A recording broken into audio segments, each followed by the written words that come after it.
Rationing during the war was a terrible thing. Now, you don't realise now, but the likes of me would have got maybe two pair of shoes in a year. Sometimes, because the shoes weren't worn out, they might not have been big enough, my feet might have grown. And your feet were sore because the shoes weren't big enough. But your, my dad was dead. He died just before the war started. My mum couldn't afford to buy new shoes. Not only that, they were rationed and you had to use clothing coupons to go and buy a pair of shoes. And during the war, I wore a pair of wooden clogs somebody had brought. They were probably from England. And they were big, thick wooden soles and leather tops. And you'd have heard me clattering up and down the street. I was like a horse. And then I got used to them. Then I grew out of those too. And I maybe would have bought you a pair of boots because shoes didn't seem to last too long when you were kicking. You're always kicking something or climbing in walls or so you wanted something that was strong would last.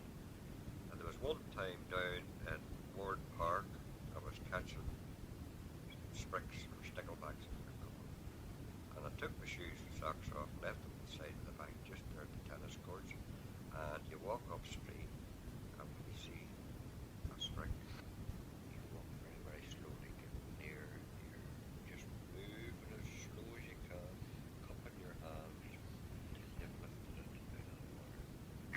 Then it darts about, you close your hands quick and then you put it in the jam jar. And it was one of those days when they were catching them thick and fast. And we'd been at it for ages. And when I went back to get my shoes, it was only one. And there was a couple of well-known bad lads that had passed by earlier. But what they did with the shoe, I don't know. But I had to go home with only one shoe. And was I in trouble? There was my mother, no daddy there, nobody to help her. She was working, cleaning houses during the day, and as a waitress at night to try and bring me and my sister up. There was me, out enjoying myself, and losing my shoe. It happened one other time. The next time was where the water comes down out of the culvert at the McKee clock. It comes from Ward Park. It comes from the stream at the back of our house. That goes right down to Ward Park. It goes out of Ward Park into a tunnel-like thing called a culvert. It goes right down to the sea. Where it comes out of the sea, we were damming it up and making big dams. You'd make a big dam and then if it was filled, you'd make a break in it. And another big dam. You see? Oh, it was great fun. When the shoes and socks were off, the next thing I looked up, the tide had come up and took the shoes and socks, and they were floating out the sea. And that was me in trouble again. Okay, so my name's Ruth Sheldon and I'm speaking today to Adam Bell. I'm working on the Unlocking Our Sound Heritage project, and Adam Bell is my colleague, and we're listening today to some of his granddad's audio recordings that Adam made with his granddad when he was a young boy. Yeah, well, it's been really lovely to hear the recordings again, because when I made these, I was 11 years old, and the technology at the time was cassette tapes. So I had a very simple, basic little cassette tape recorder, and if truth be told, the audio quality is not great at all, but we've been able to digitize them, and you can just about hear the audio, and that's good enough for me. And it's lovely actually to be able to hear my grandfather, who's no longer with us. He died last year. It's lovely to be able to hear him speak again and to hear his voice. That's what I think. I think it must be a really emotional but a lovely sort of memory to have of your granddad.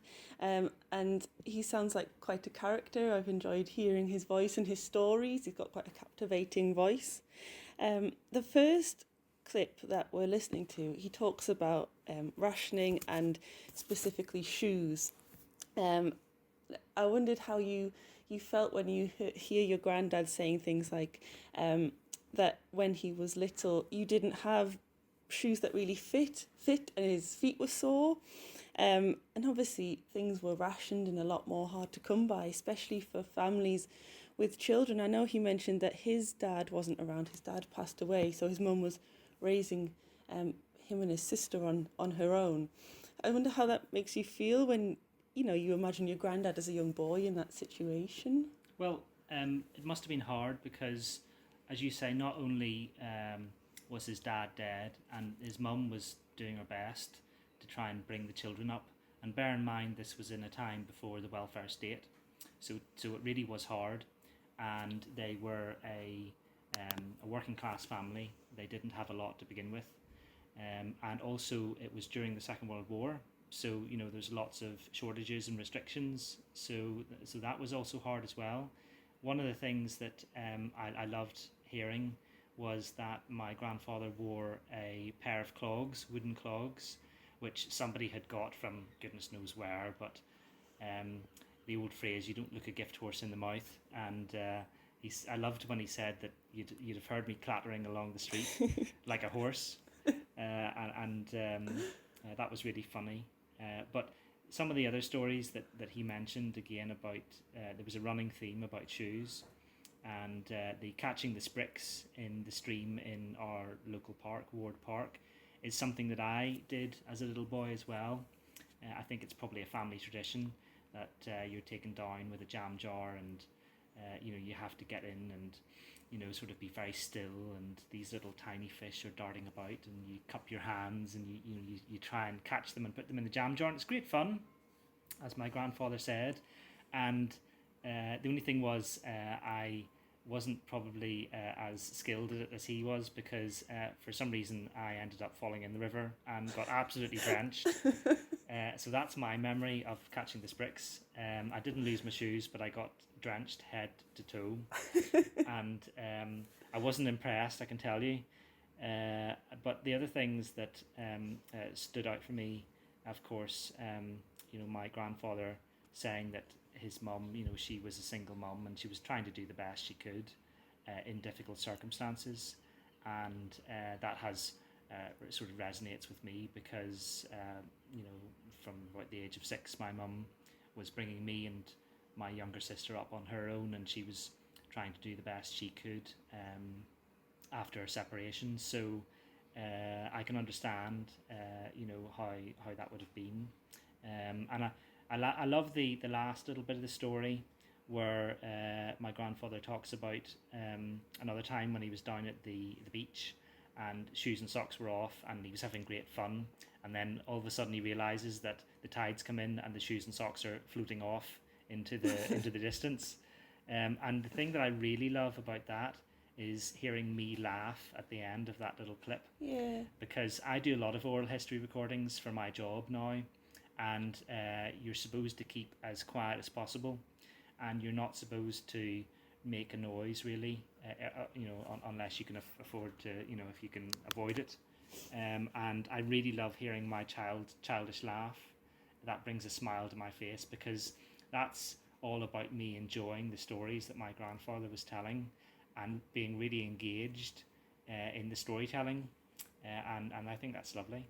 I completely agree. I loved hearing that, and you were obviously captivated as a little boy by your granddad telling you these stories, and I loved it that I think everybody's been told off by their parents when they're little for losing something or breaking something or coming home with your school uniform dirty on the first day of school. And your granddad, like he said, he lost his shoes, I think, a couple of times, and you can just imagine his mum getting so frustrated, but also being just like, well, this is what children do, like, you've just got to accept it and try and fix it. And it's something that all children have done, where you dread telling your parents, like, you've lost your shoes, but actually looking back, it's a funny story, and it's just something that happens. I'm sure they weren't laughing about it at the time. No. Especially during the war, when it was, you had to have, as he said, you had to have coupons to get new clothes. You know, if you'd run out of coupons and you needed shoes and you'd lost your shoes, well, you were in a bit of a pickle, weren't you? Definitely. So I'm sure it was no laughing matter, but you know, perhaps later on it was. Definitely. Well, that's a really nice start to this little conversation that we're having today, and I think we should have a little listen to the next clip. Okay. Sweets were hard to come by. Imagine chasing. I remember chasing a pigeon away from a square of chocolate.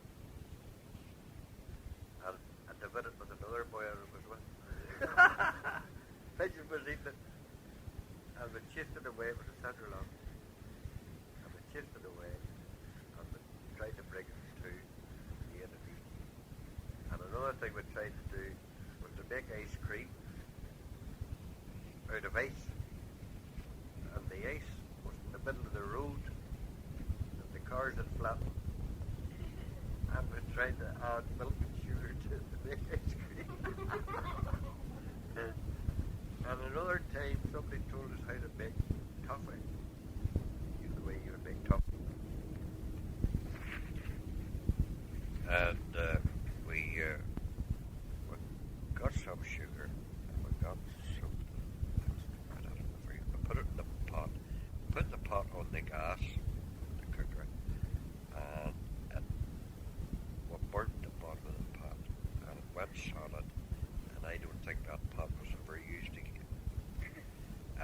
Another thing I remember, the first time somebody came charging in the street and said, "There's squibs in Irwin's in High Street." Well, that's what I wanted to know, what squibs. And it turned out squibs were fireworks. And I was 11 years old, or maybe 12 by that time, and I had never seen fireworks, because there wasn't any during the war. And the other thing I remember was bananas coming in. I've been years and never seen a banana. Never seen it.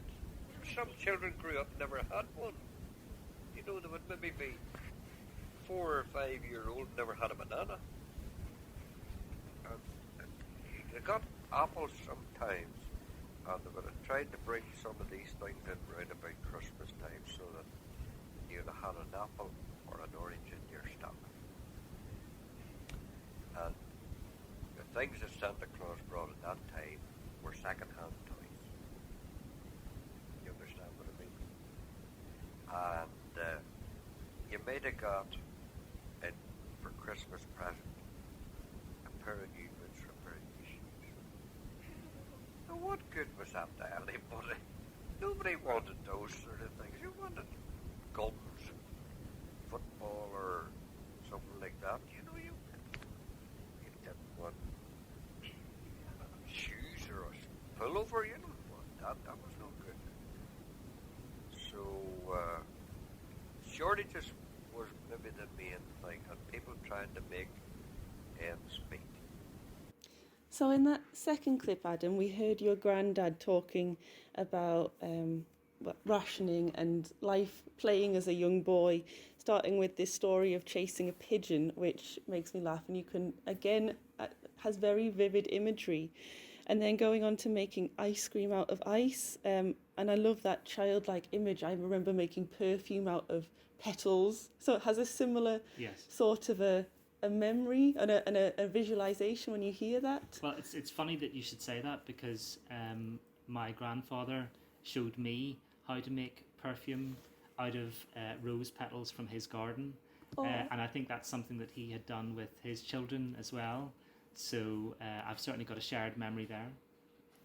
That's really nice, and I just love that, the imagination of children, and how grandparents, especially when parents are busy trying to be parents, and grandparents can sort of keep that magic going a little bit. I really enjoyed that specific part of it. And then going on to what he calls squibs, fireworks. And I imagine if he mentions he's never seen a firework before, Yes, well, it's interesting because there are some parallels with my childhood, because I was growing up in Northern Ireland in the 1980s and the 1990s, and for a different reason, I was not very familiar with fireworks, because at that time I believe it was illegal to sell domestic fireworks Right. in Northern Ireland, because they could sound very like bombs, Yes. and so of course that's why they were banned. You could go to firework displays, sort of civic official ones, but as far as I'm aware, you couldn't go into a shop like a newsagent and buy fireworks. Yes. So similarly, it's something that I wasn't very familiar with in my childhood, but for different reasons. That's interesting that you have that comparison together, and I just imagine for your granddad seeing fireworks for the first time, it would be a mixture of fear and excitement and just wonder seeing these colourful explosions in the sky. But they are also quite terrifying.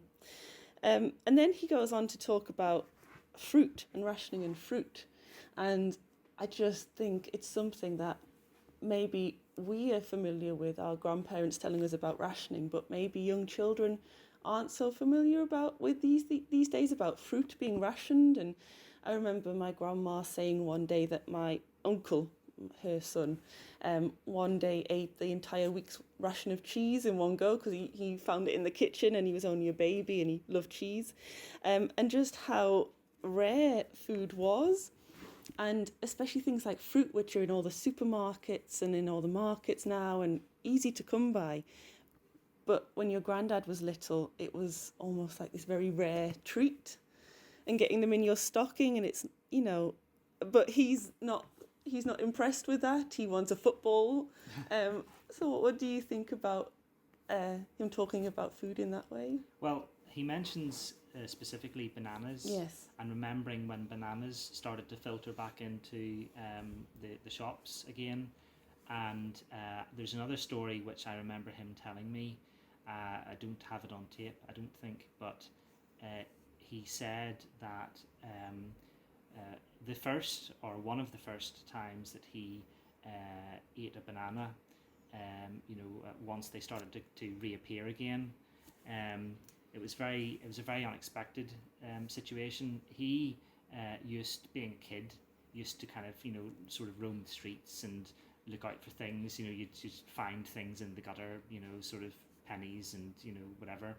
And he used to sometimes even look in bins, sort of scavenging and just kind of seeing what was in the bin and if there was anything interesting. And there was a bin that was down an alley, sort of behind where some offices were. And he said he opened the bin lid one day, and lo and behold, didn't he find a banana skin in it?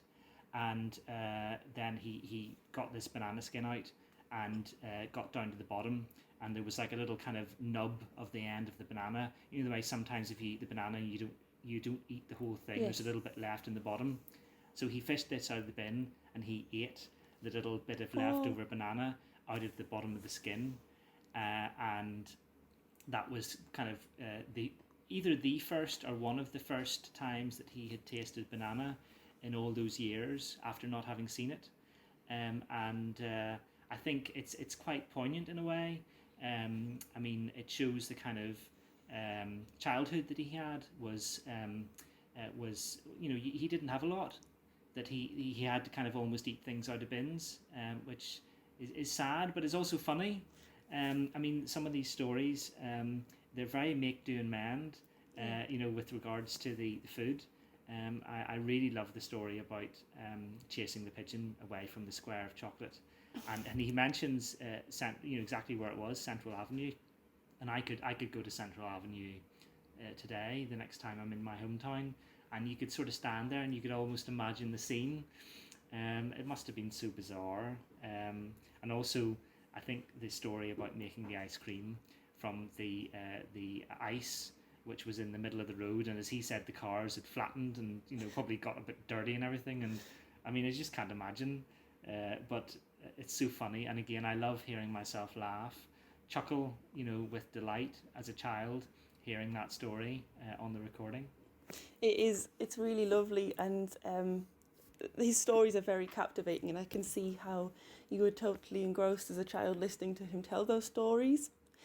So I think we should move on to clip 3 and hear another one of his stories. Okay. As I said, there was thousands of Americans in Bangor, and one of the occupations of children those days was to see if they had any chewing. And they could get this chewing gum as much as they wanted. And so children would have went up to them and said, "Any gum, chum?" And that got to be a byword. Even when you weren't asking, you just said that to them as you were passing them. "Any gum, chum?" Not that you expected to get any anyway. And we were playing in the pavement one time, we were in Marley's or what, and these two Americans were dandering up Santa Landry, and they walked right through us like that. One of them says, "Gee," he says, "I think we're interrupting the game here." And the other guy says, maybe some candy would help that game along, so he gave us some sweeties.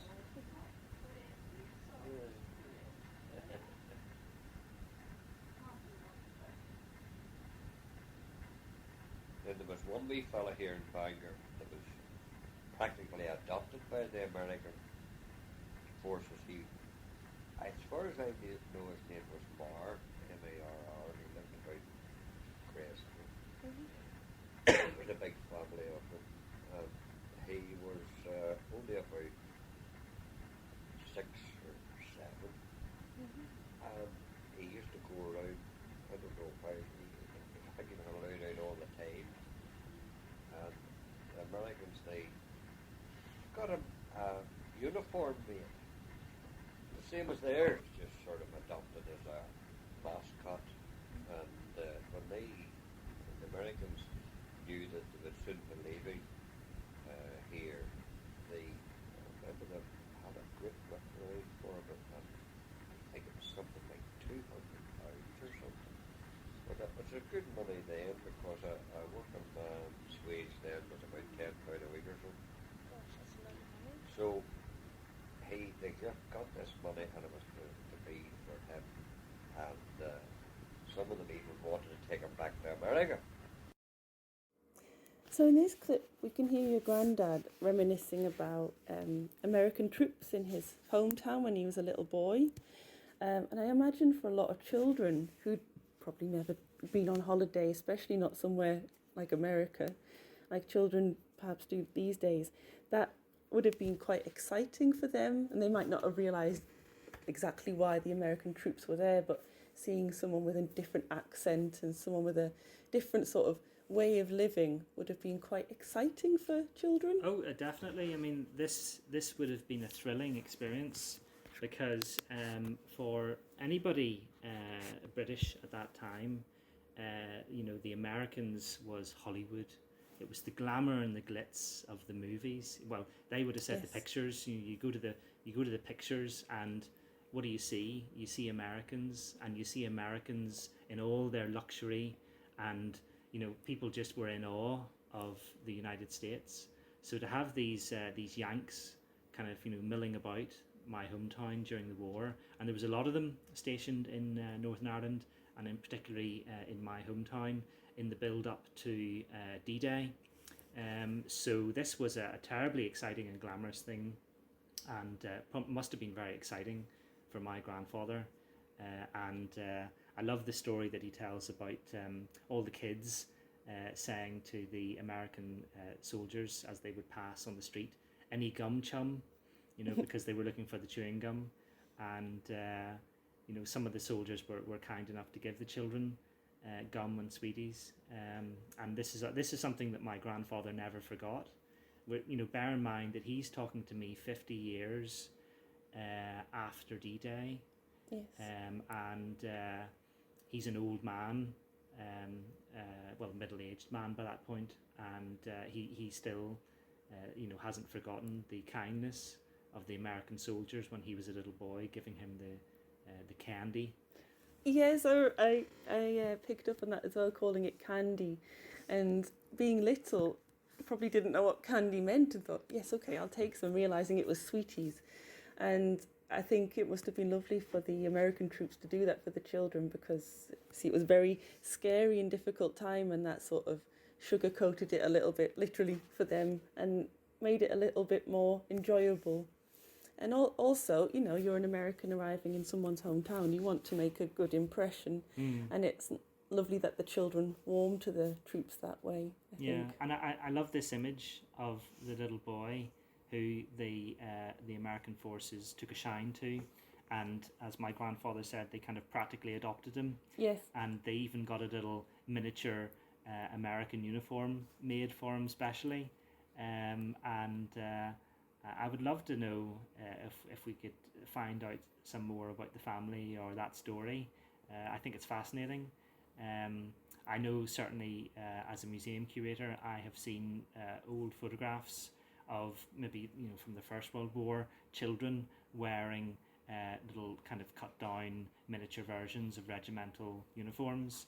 So it is the sort of thing that I know did happen sometimes. Children were sort of adopted almost like a mascot. But I think it's a really sweet story. It is. It's lovely, and it'd be lovely to see that little uniform if it was still in your hometown, in your parents' house, your mum's house. It's a lovely idea, and it would be so exciting if a soldier gave you, as a child, your own uniform. It would just be brilliant. I mean, children love dressing up, and that is like the ultimate dressing up gift, isn't it? It's just Definitely. lovely, just lovely. Okay, let's listen to our final clip from today, Adam. So as I was saying, what kind of games did you like playing when you were younger? We played street games. We played Click the Tin, Relivo. Relivo, we divide the numbers up into two. And one lot get off, went and hid their within the bounds of Central Avenue, King Street, Southwell Road, and McClure's Bakery. Yes. You know, anywhere there. Like, weren't allowed to go into your house. And you could hide in the bin. Right. You know. But Relivo then, you caught so many and you put them in the den, and then one or two would stand guard to make sure nobody could come in, and the other team and touch them, because that meant that they could leave. So it was that game. Kick the Tin was much the same. Kick the tin and then you run again to get away. He had to go and pick the tin up, bring it back and put it on the spot again. By that time you were away. So the other baby games like hide and seek. Yeah. The girls play skipping. You know, had wee rhymes. Apple jelly, blackbird, you know, tell me the name of your young man, that sort of thing, you know. And then they went A, B, C, D, and when they finally tripped the rope, if it was P, then it could be Peter or Paul or... So in that final clip, Adam, we hear your granddad talking about games and the games he played when he was little, and I found it interesting as well that it's the first time we sort of really hear you speak, asking questions, and Well, obviously there's a reason behind that, because Okay. I'm older by this point. This last recording, I'm in my early 20s. I see. And I'm still using the old technology, unfortunately. I'm still using the old cassette tape recorder, but I'm now an adult and I'm now able to engage more, whereas previously it was my grandfather regaling me with stories and I would occasionally giggle. Yes. Now I'm able to ask him questions and prompt him, although I still haven't learnt how to be a really good oral history interviewer, because I'm doing lots of and and oh yes and don't you say, things like that, you know, that you learn to cut out. You just learn to be quiet. But still, I'm keen, and you know, by that point I was studying history at university, and I I still wanted to improve and do what I could to capture the stories.